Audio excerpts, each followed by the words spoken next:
everyone, my name is Mharz. So here's the thing.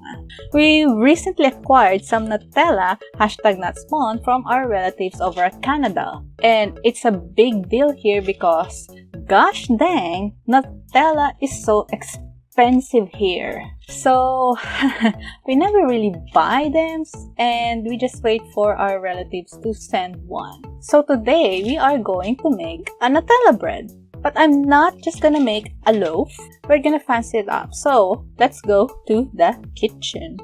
The recipe in this video is the same one I used for the pandesal. So if you like to see that, let's check the link in the description below, or just check the eye over here to see which one to see the video. And you can jump back here, We're gonna make the actual bread, of course, but I'm just gonna speed it up since I already made it back then.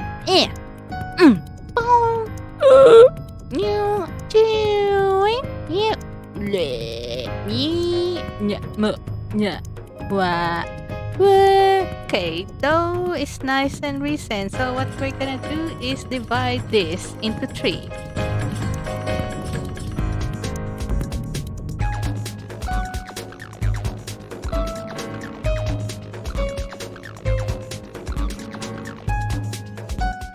Let's take one of the doughs and roll it flat. I've added parchment paper under so I can just slide it in the tray. Now that this dough is flattened, I got a small plate here and this will be our guide to where we cut it. So let's cut it! The dough is now cut into a circle. Next step is we put in some Nutella on top. Spread it nice and thin. Let's flatten more dough, cut it in circle and put it on top. For some reason, the second dough is smaller than the first one. Oh boy. Right, one more dough. And let's put it on top. This time, we don't need to put more Nutella. Look, I know that it looks like just a dough patty, but let me try this. So let's cut this patty into 8s. Don't cut it through the center. Leave at least 1 inch at the center. We're having quite a mess. Oops. Now that we've cut the dough, what we'll do is grab the 2 adjacent parts and twist the dough. This is why we didn't cut in the center, so it will hold when we twist. I might have put way too much Nutella or the dough is too small. I'm trying my best to twist this. Sliding it into the tray like so. And here we are. I'm not satisfied with this. I will still bake this. It will taste good, but appearance-wise, not really sure. We still have some more dough, so let's try this again. This time, instead of cutting the dough into circles, I'm just gonna make a dent with a slightly smaller plate on the dough. This will be a guide on where I'll spread the Nutella on. Let's do the thing on the second dough as well. And the third one, and once again, no need to spread Nutella on the top layer. Okay, now we're gonna cut the dough into a circle. Put the guide plate on top and just run loose with the knife. That looks slightly neater, I have to say.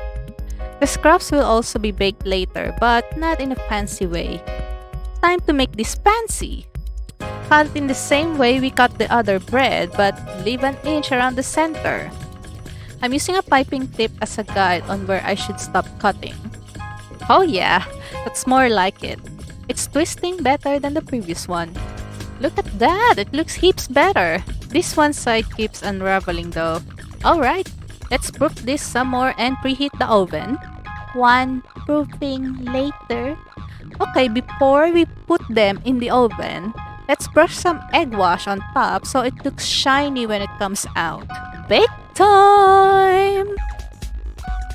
Baking done, and yo, the second bread looks really good and brown and shiny. The first one, well, yeah. And it tastes good, honest. I don't even need to add a spread because, hello, there's Nutella in there. It's quite laborious, I'd be honest, but it's the fun kind of laborious, so I'm fine with that. I would really like to make more fun patterns with bread. The fact that they're so versatile makes a lot of possibilities. Maybe in future episodes. Anyway, I hope you enjoyed this kitchen adventure. I like making stuff, whether it's DIY, crafting, or baking, especially if it's fun and interesting. Be sure to smash the subscribe button and turn on the notification bell so you'll know when I upload new videos. Anyway, thank you so much for watching and I will see you next video. Bye!